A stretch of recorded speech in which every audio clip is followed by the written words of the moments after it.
Welcome back to God's Word. Dan kali ini saya akan khotbah mengenai Don't play with the devil. Jadi jangan pernah bermain dengan iblis. Tiba-tiba aja diingatkan mengenai iblis. Bagaimana iblis itu mempermainkan kita anak-anak Tuhan, utamanya pada zaman now, dengan banyak sekali apa aja. Mulai dengan hobi, media sosial, atau apapun itu, banyak sekali. Iblis itu adalah bapak atas segala tipu muslihat. Dia tahu bagaimana untuk menipu kita. Bahkan Yesus pun dicobai, bukan? Yang pertama, jika kamu adalah anak Allah, ubah batu ini. Yang kedua adalah jika kamu anak Allah, kamu lompat, minta malaikat tolong kamu. Yang ketiga adalah mengenai jika kamu anak Allah, kamu menyembah aku, maka aku akan kasih semua dunia dan juga isinya. Dan Yesus hanya bilang, hanyalah kamu iblis gitu. Yang patut disembah itu hanyalah Tuhan, bukan kamu. Jadi ketika kita tahu bagaimana iblis itu bahkan akan lakuin segalanya, bahkan yang tampak kelihatan baik. Seperti tiba-tiba ada kebaikan yang gak tulus, kebaikan yang ada tujuannya, itu biasanya iblis. Iblis itu pandai sekali menggoda manusia. Bahkan Hawa pun tergoda oleh iblis pada awal mulanya. Sehingga Adam pun masuk, setelah itu manusia jatuh dalam dosa. Jadi kalau masalah goda-menggoda, tipu muslihat, jamik nomor 1 iblis itu. Tetapi apa yang butuh kita ketahui adalah Anda dan saya mesti tahu sebetulnya tujuan iblis itu apa. Kenapa sih kok iblis itu dalam tanda kutip mau main dengan manusia? Why? Kenapa? Itu cukup dia pengen ajak kita untuk mati bersama dia. Ketika dalam kebinasaannya iblis gak mau hanya ya dia doang gitu loh. Dia butuh ngajak ini, ngajak itu, ngajak ini, ngajak itu, sampai banyak pengikutnya dan binasa sama-sama. Itu tujuannya yang pastinya. Dan kita akan baca aja di Alkitab mengenai hal itu. Yuk kita buka aja yuk. Ya, kita akan buka di Alkitab kita di dalam Yakobus 1 ayat yang coba ya, saya gini dulu ya. Yakobus 1 ayat yang ke-15. Saya akan bacakan, Anda bisa baca full mengenai apa ini? Mengenai iman dan juga hikmat ya. Jadi ini bagian pertamanya Yakobus, kalian bisa baca aja masing-masing untuk melengkapi. Dan kita akan main cepat pada poinnya aja. Ya, saya akan bacakan. Dan apabila keinginan itu telah dibuai, ia melahirkan dosa. Dan apabila dosa itu sudah matang, ia melahirkan maut. Kita akan bahas mengenai ini. Keinginan, dosa, maut. Ada 3 poinnya sebetulnya. Keinginan itu apa? Salah nggak sih kita ingin itu? Nggak salah. Cuma yang jadi salah dan nggak salahnya itu adalah mengenai keinginannya. Apakah keinginannya itu sesuai dengan kehendak Tuhan atau tidak? Kalau misalnya menginginkan sesuatu melebihi apapun itu, bahkan kehendak Tuhan pun dilawan, ya itu udah pasti salah. Dan bahkan Alkitab pun mencatat bahwa keinginan menghasilkan dosa maut rupanya. Jadi ketika kita mengingini sesuatu dan itu tidak sesuai dengan kehendak Tuhan, bagaimana sih mengecek kehendak Tuhan apa enggak? Ya baca Alkitab aja cukup. Ketika Anda dan saya baca Alkitab, itu udah fondasi paling basic, paling aman. Istilahnya udah buku pustakanya, udah buku panduannya, guidebooknya, dimana kita itu basicnya seperti ini. Kita mesti melihat dulu lewat basicnya. Jadi kalau basicnya itu yang di dalam basicnya aja nggak ada, itu sudah dianggap salah. Apalagi yang nggak ada di basicnya itu udah pasti salah. Landasan penting. Tanpa landasan nggak ada sesuatu yang megah bisa dibangun, nggak ada sesuatu yang kuat kokoh bisa dibangun tanpa landasan atau fondasi, bukan? Jadi ketika kita ngomong masalah itu, iblis itu lebih tepatnya pengen ngajak banyak umat mati sama-sama dengan dia. Sebab kenapa? Sebab iblis sudah tahu tujuannya, finalnya, endingnya dia seperti apa dia udah tahu. Makanya sebelum itu ajak gitu loh, supaya dia tuh nggak hanya dia doang yang binasa, tapi melainkan yang dia ajak semua itu. Makanya dia banyak sekali promosi ini, tipu sini, muslihat ini, supaya manusia terbuai lalu masuk dengan jebakannya. Berapa banyak sih yang ambil jalan pintas untuk terkenal, pakai semacam susu, dimasukin sesuatu, bla bla bla bla, kekayaan, pakai pesugihan dan lain-lain. Apalagi di Indonesia bukan banyak sekali. Habis itu ada okultisme.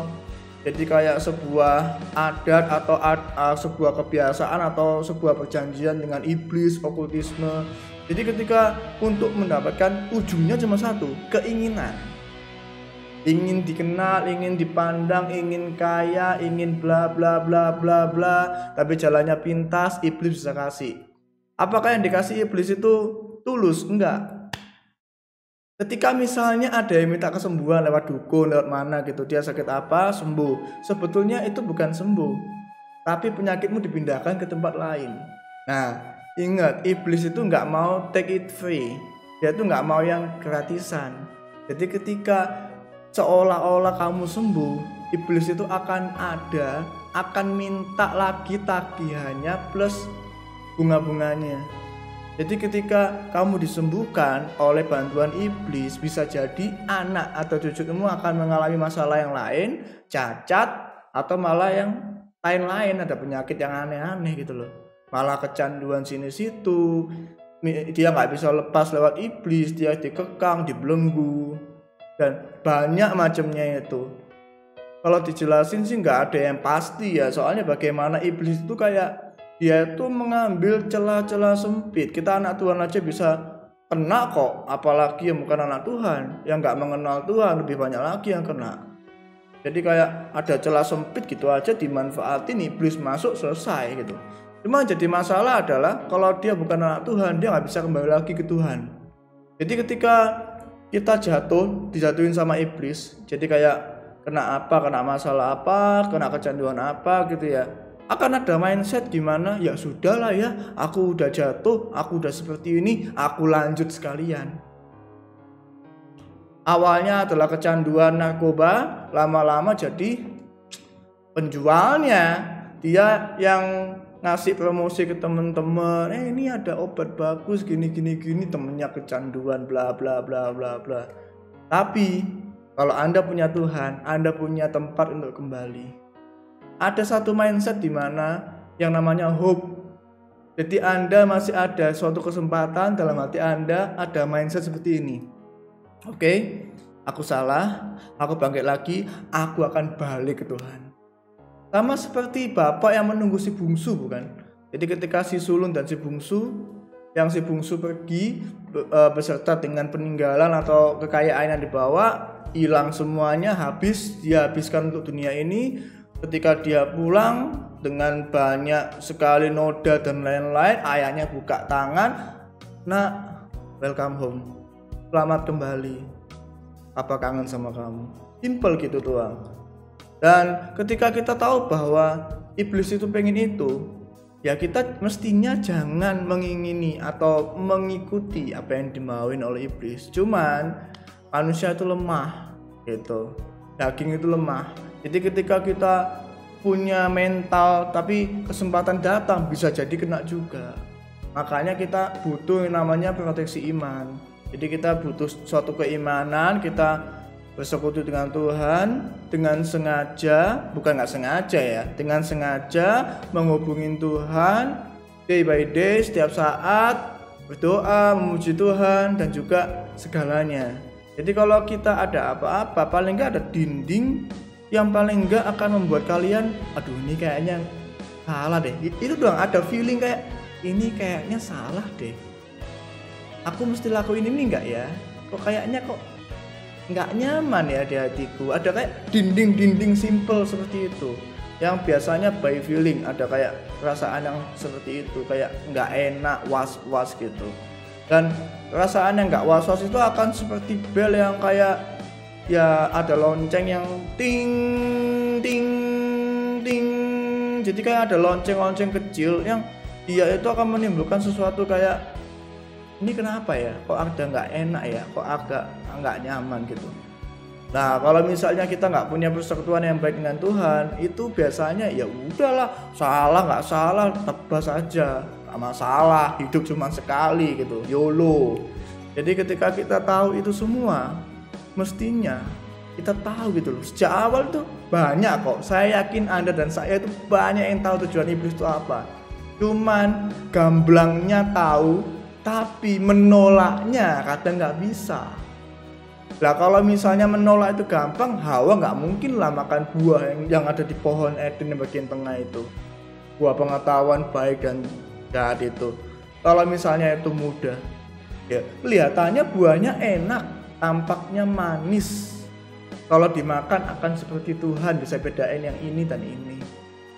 Sama gitu loh. Meskipun kita tahu, tapi packagingnya bagus. Jadi bagi cowok-cowok mungkin untuk melihat wanita seksi di mall itu ya dia tahu itu salah. Apalagi posisi dia itu sudah punya cewek, ngedate sama ceweknya dia salah, dia tahu. Tapi gak apa-apa lah ya, lihat doang gitu. Lihat, diawali dengan sebuah yang namanya lihat, jadi mengingini gitu. Setelah mengingini dia akan menuntut pasangannya. Kalau pasangannya nggak bisa ngasih apa yang dia mau, mulailah dia untuk yang aneh-aneh gitu. Biasanya cowok kayak gitu biasanya. Jadi dia akan fokus ke hal lain, ninggalin ceweknya, atau dia akan fokus menuju ke tujuannya itu, bagaimanapun didapatkan, bla bla bla bla bla. Dengan usaha apapun, kayak dapetin cinta, dia akan bela-belain apapun. Meskipun cinta itu buta, tapi kenyataannya cinta nggak buta. Kalau cinta itu buta, bagaimana bisa lanjutin hidup? Family itu butuh akal sehat, bukan cinta itu buta. Kalau sama Tuhan, cinta itu buta boleh, sebab kita lakuin semuanya untuk Tuhan. Kita nggak peduli, bahkan hidup kita pun punyanya Tuhan, itu boleh. Tapi kalau cinta sama manusia, cowok ke cewek, cewek ke cowok, cinta buta, nggak baik lah ya. Nggak bijak juga untuk kita cinta buta. Cinta yang menggebu-gebu dengan nafsu itu wah nggak bagus. Ujung-ujungnya bukannya dosa ya. Sebuah hubungan pun kan awalnya kan nggak mungkin kan kita selamanya hanya cuman makan doang bla bla bla bla. Pasti ada momen dimana pegangan tangan, cium dan lain-lain, pelukan. Hubungan itu selalu maju. Jadi kalau misalnya belum siap untuk menghadapi hubungan, jangan berhubungan dulu. Takutnya ujung-ujungnya ke dosa, bukannya ke kemuliaan Tuhan, malah kepada dosa. Gitu. Dan kita akan kembali lagi mengenai perjanjian itu. Jadi kenapa sih kok banyak yang buat perjanjian? Soalnya ada banyak alasan. Tidak betah menunggu, habis itu pengen yang instan, gak mau susah dan lain-lain. Padahal ketika kita perjanjian dengan iblis itu banyak loh. Dia minta sesuatu ini itu, dia menuntut ini itu, yang simple sesajen sampai yang nggak simple, yaitu adalah semacam tumbal kematian itu dikasih untuk mendapatkan sesuatu. Jadi ketika Anda bilang itu jalan pintas, sebetulnya Anda itu mengorbankan sisi yang lain. Sebetulnya, contoh ya, ketika misalnya iblis bilang, aku akan mengabulkan apa yang kau minta, tapi kau mesti membunuh sosok yang engkau cintai. Nah, sosok yang engkau cintai itu bisa pasanganmu, bisa ayahmu, bisa ibumu, nggak tahu yang mana, bisa adik kamu dan lain-lain, nggak tahu kan yang mana. Ya, itu tinggal sebuah pilihan. Istilahnya pengen kaya, biayaku segini. You make a deal gitu loh. Kamu membuat sebuah transaksi. Bukan kamu minta dia mengabulkan, tapi kamu mengalami sebuah masa atau negosiasi di mana aku akan kasih ini untuk itu. Nah, kalau Tuhan beda. Ketika kita meminta sesuatu pada Tuhan, itu seperti kita itu sebagai anak meminta sesuatu pada bapak atau ibu kita. Jadi dengan minta, "Pak, aku pengen ini." Simple. Bapak atau ibu yang baik kita akan meminta sesuatu pada anaknya. Sebab dia mengasihi anaknya tulus. Makna tulus adalah dia tidak pengen adanya imbalan. Udah, gak pengen ada timbal balik dalam hal apapun itu, gak akan pengen timbal balik sama sekali. Itu makna sebuah ketulusan. Kalau misalnya masih ada timbal balik, pengen diakui, pengen apa, itu belum tulus. Tulus itu adalah ngasih sesuatu, tidak usah kembali. Kalau PHP itu adalah kita pengen sesuatu nggak dapet, tapi kalau tulus kebalikannya PHP, ngasih sesuatu nggak usah pengen kembali. Gitu.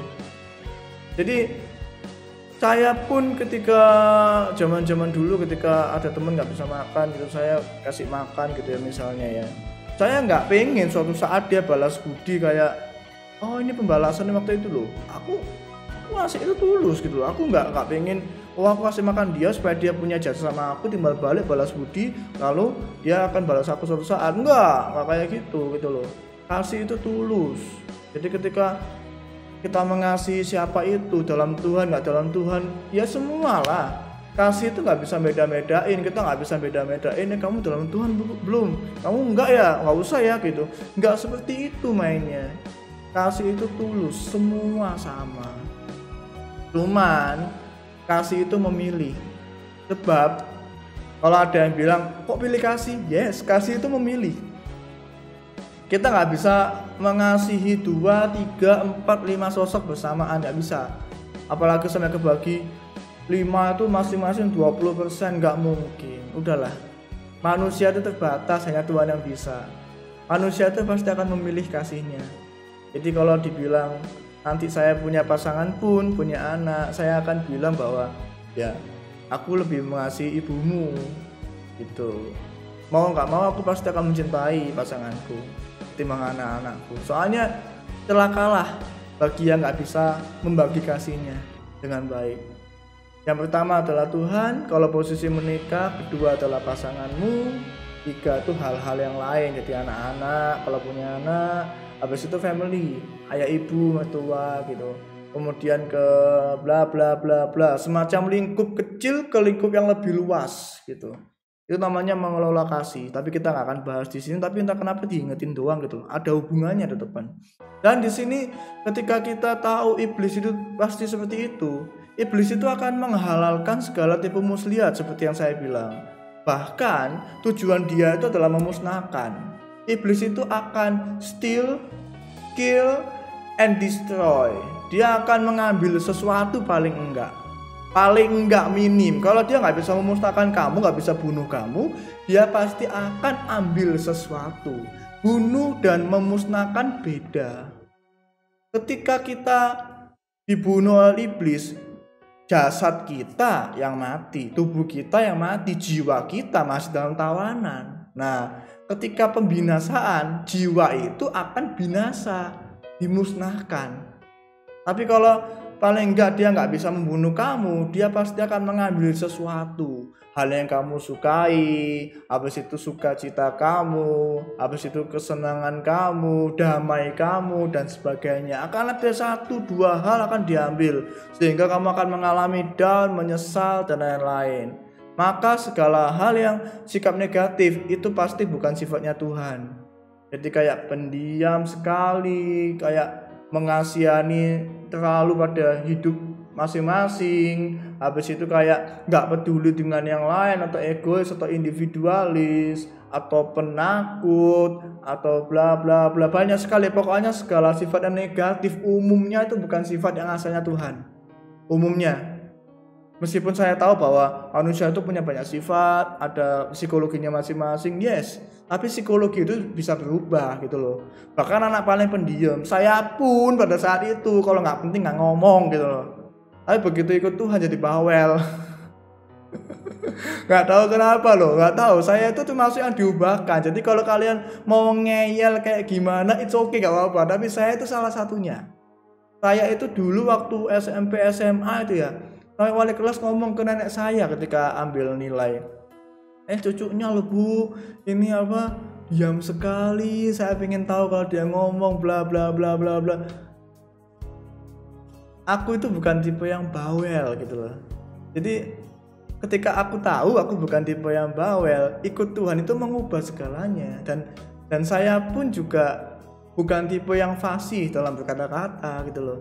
Dulu bingung banget mau ngomong apa, tapi entah kenapa ya, nggak tahu ya, mungkin sudah panggilan juga, ngikut Tuhan, udah bawel jadi kayak fasih, nggak tahu kenapa gitu, kayak ya kita percaya gitu loh, kalau Tuhan itu sudah kasih sesuatu, kita dikasih talenta, ya mungkin sebuah talenta yang saya nggak tahu gitu loh, mungkin pada awalnya, tapi ya entah kenapa ya jadi seperti ini gitu loh. Leo yang dulu beda gitu loh. Dan ya balik lagi ke hal yang seperti itu, ada 3 yang tadi, makanya mesti hati-hati. Dan kita nggak usah ada metode aneh-aneh gitu ya. Iblis itu beda dengan setan, itu beda ya. Setan itu lebih ke jiwa-jiwa, itu lebih ke jiwa yang kita tahu. Jadi kayak ghost itu beda dengan yang namanya devil, itu beda banget. Kita nggak akan bahas sampai sejauh itu. Jadi kayak iblis yang bentuknya kayak ini gini, ngambil wujud ini, nggak usah dibahas, nggak penting. Yang penting kita ambil bahasan yang paling pokok adalah jangan membuat permainan dengan iblis. Perjanjian pun jangan, apapun itu, semanis apapun. Sebab ketika engkau menaburkan sesuatu, engkau juga akan menuai sesuatu. Kalau kamu dulunya menabur kejahatan, kamu nggak akan menuai kebaikan. Jadi nggak logis gitu loh. Nggak logis untuk yang dulunya nggak pernah berbuat baik, lama-lama kok dapat kebaikan, nggak logis. Kalau dapat kebaikan semu logis kelihatannya. Jadi tiba-tiba baik, ada maunya teman-temannya, itu logis.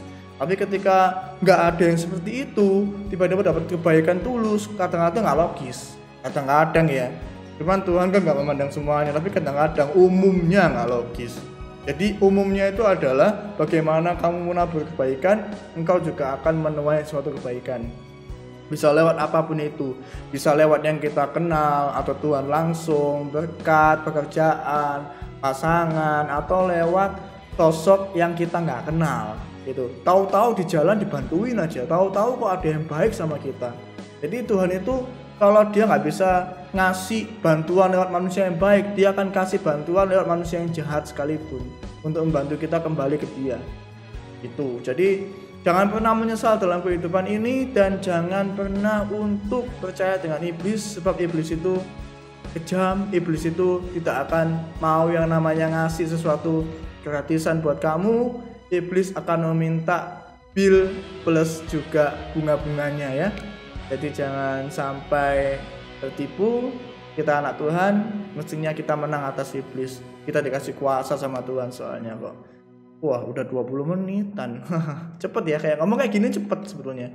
Dan nggak tahu kenapa God's Word itu makin lama kok makin cepat ya. Entah saya yang feeling doang atau kayak waktu itu cepat berlalu gitu loh, entah kenapa. Kalau begitu God's Word dengan nunggu biasa itu kayak kita diem nonton TV, nonton YouTube atau apa, itu kayak waktu lambat kalau bagi saya ya. Tapi begitu ngomongin masalah Tuhan cepet banget. Jadi ya mungkin sekilas dulu aja, saya akan tutup supaya nggak lama-lama. Dan saya akan mendoakan mengenai anda semuanya yang menonton, utamanya yang mungkin ada dalam belenggu iblis. Tahu kan ya, kita kan nggak tahu, kelihatannya baik-baik, ternyata ayah ibunya membuat perjanjian pesugihan, nggak ada yang tahu gitu ya. Jadi ya saya akan berdoa buat anda, yuk doa sama-sama yuk. Ya, apa berdoa Tuhan Yesus untuk anak-anakmu Tuhan Yesus yang sedang menonton Tuhan saat ini juga Tuhan Yesus, jika ada yang membuat perjanjian dengan iblis baik disengaja maupun nggak disengaja, mungkin ayah atau ibunya, saat ini juga Tuhan Yesus hamba minta Tuhan Yesus, Tuhan hamba patahkan kuasa iblis di dalam nama Yesus. Iblis engkau pergi, jangan ganggu lagi anak-anak Tuhan. Saat ini juga iblis come out in Jesus name, dan jangan kembali lagi. Aku minta kamu pergi, gak usah kembali lagi, jangan ganggu anak-anak Tuhan lagi. Now in Jesus name. Kepada anak-anak atau siapapun yang nggak tahu, nggak jelas, tapi kayaknya ini anak-anak, Tuhan ngomong ini anak-anak yang agak nggak pede, minder banget dengan apapun itu. Saya nggak begitu tahu, entah dengan bakat atau fisik, nggak jelas. Pokoknya dua itu. Ada masalah bakat atau fisik, kayak kamu nggak punya bakat atau kamu dihina-hina disebabkan fisik kamu. Saat ini juga stop it, bangkit. Kamu gak seperti itu. Kamu adalah biji mata Allah. Jadi kamu sempurna di mata Tuhan. Stop untuk memikirkan hal yang gak penting. Saat ini juga kamu bangkit. Sebuah sifat PD akan muncul di dalam nama Yesus. Saat ini juga aku minta sebuah sifat PD ini akan muncul di dalam nama Yesus. Apa berdoa Tuhan Yesus, Tuhan buat kepada siapapun yang melakukan okultisme dengan sengaja membuat perjanjian, dengan sengaja untuk melakukan ritual iblis saat ini juga engkau mesti lepas. Sebab iblis makin lama engkau lakuin itu, maka semakin kuat dan semakin sulit engkau gak akan bisa lepas. Saat ini juga aku lepas okultismemu itu di dalam nama Yesus. Jangan ulangi lagi. Go and sin no more, kata Yesus. Jadi jangan mengulang lagi mengenai hal itu. Engkau sudah tahu, di sini ada 2 atau 3, yaitu udah tahu mengenai okultisme, ya udah tahu mengenai akibatnya. Mau out nggak bisa, soalnya ada keinginan ini itu, ada sesuatu yang ganjel. Saat ini juga Tuhan, engkau akan kasih kekuatan pada 2-3 ini untuk menjadi kuat, lebih baik lagi ambil keputusan. Saat ini juga engkau akan tinggalkan okultisme itu di dalam nama Yesus. Engkau akan menjadi bersih, kembali lagi ke Tuhan, dan jangan diulangi lagi. Thank you Tuhan, thank you Jesus, haleluya. Ya, oke, sudah sekian mengenai God's Word-nya. Makin lama ya. Tapi saya sih fun sih, cuman nggak enak juga kalau terlalu lama. Jadi kayak mau jadi khotbah full gitu. Jadi sekilas dulu aja mengenai videonya. Kita tutup sampai sini. Ketemu lagi untuk di next video. Dan ya, jangan lupa untuk senantiasa kembali ke Tuhan. Tuhan tidak akan menutup pintu untuk kamu kembali kapanpun dan dimanapun. Ya oke. Semoga bisa memberkati. God bless you dan bye-bye.